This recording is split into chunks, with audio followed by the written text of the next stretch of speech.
Be happy gold channel ವೀಕ್ಷಕರಿಗೆ ಸ್ವಾಗತ.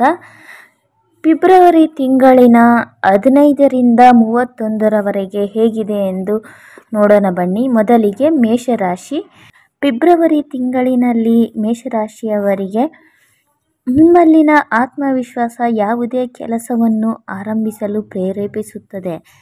ತೆಗೆದುಕೊಳ್ಳುವ ನಿರ್ಧಾರಗಳು ಯಶಸ್ಸನ್ನು ತರುತ್ತವೆ. ದುಡುಕುತನ ಬೇಡ, ಅನಿರೀಕ್ಷಿತ ಧನಲಾಭವಾಗುತ್ತದೆ. ಸರ್ಕಾರಕ್ಕೆ ಸಂಬಂಧಿಸಿದ ಕೆಲಸವನ್ನು ಯಶಸ್ವಿಯಾಗಿ ಪೂರ್ಣಗೊಳಿಸುವಿರಿ.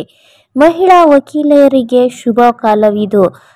ರಾಜಕಾರಣಿಗಳಿಗೆ ಬೇರೆಯವರ ಕೆಲಸದ ಸಾರಥ್ಯ ವಹಿಸಬೇಕಾಗುತ್ತದೆ.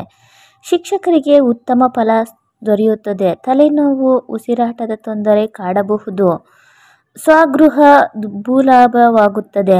ವಿದ್ಯಾರ್ಥಿಗಳು ಆತುರದಿಂದ ತಪ್ಪು ಮಾಡುವ ಸಾಧ್ಯತೆಗಳಿವೆ. ಸ್ವಂತ ವಾಹನ ಕೊಳ್ಳಲು ಸಕಾಲವಲ್ಲ. ಬೆಂಕಿ ಅಥವಾ ವಾಹನ ಅಪಘಾತ ಸಾಧ್ಯತೆಯಿದೆ. ಇದರಿಂದ ಎಚ್ಚರಿಕೆಯನ್ನು ವಹಿಸಬೇಕಾಗುತ್ತದೆ.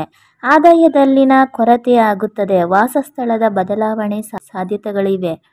ವ್ಯಾಪಾರದಲ್ಲಿ ಕೊಂಚ ಏರಿಳಿತ ಇರುತ್ತದೆ. ನೀರಿಗೆ ಸಂಬಂಧಿಸಿದ ವ್ಯಾಪಾರದಲ್ಲಿ ನಿರೀಕ್ಷೆಗಿಂತ ಹೆಚ್ಚಿನ ಲಾಭವಾಗುತ್ತದೆ. ಷೇರು ವ್ಯಾಪಾರ ವ್ಯವಹಾರದಲ್ಲಿ ಮಧ್ಯಮ ಫಲ ದೊರೆಯುತ್ತದೆ. ಫೆಬ್ರವರಿ ತಿಂಗಳಿನಲ್ಲಿ ಮೇಷರಾಶಿಯವರು ಶತ್ರುಗಳನ್ನು ಜಯಿಸುವ ಶಕ್ತಿ ನಿಮ್ಮದಾಗುತ್ತದೆ. ಸ್ವಂತ ಕೆಲಸದಲ್ಲಿ ಜಯ ಸಾಧಿಸುವಿರಿ. ನಿಮ್ಮ ಕೆಲಸದಿಂದ ನಿಮ್ಮನ್ನು ಜನರು ಗುರುತಿಸುತ್ತಾರೆ. ನಿಮ್ಮ ವರ್ತನೆಯನ್ನು ಸರಿಪಡಿಸಿಕೊಳ್ಳಿ. ಅತಿಯಾದ ಆತ್ಮವಿಶ್ವಾಸ ಅಹಂಕಾರಕ್ಕೆ ದಾರಿಯಾಗಬಹುದು. ಶ್ರೀ ಮಹಾಲಕ್ಷ್ಮಿ ಉಪಾಸನೆಯಿಂದ ಉತ್ತಮ ಫಲ ದೊರೆಯುತ್ತದೆ.